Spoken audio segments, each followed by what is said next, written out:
Hey everyone, let's go through the process of creating and releasing a bid out to our vendors.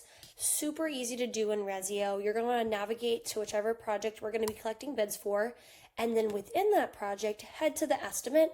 What we're then going to do is we're going to select what we'd like our bid to include.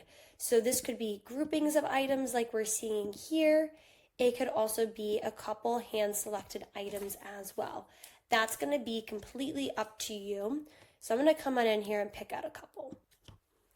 Once you've selected the items you want to include in your bid, head to the upper right-hand corner to create, click new bid request, and this will make you your bid document.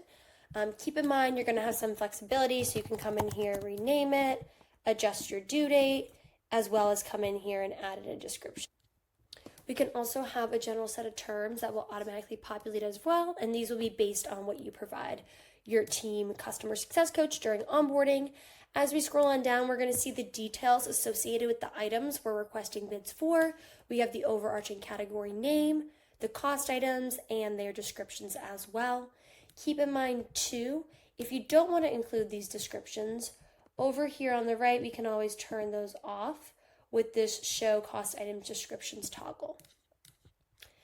As far as the costs that we see in here, these are simply estimated costs that you may have. They will not be available to the vendor. Instead, they will see zeros in the place of these.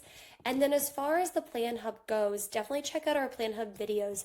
But these are just sets of general files we've uploaded to this particular project that will auto attach to all bids. You also can come on in here and drag and drop in or upload additional files if needed. And lastly, let's come on over here and select our vendors we would like to receive this bid. From here, you can have your own instructions, and then we can go ahead and save and release. When we release this out, our vendors will get notified via email, or even we can use SMS text notifications, and they will receive a magic link to access the information being shared. Please reach out if you have any questions or let your customer success coach know. Thanks.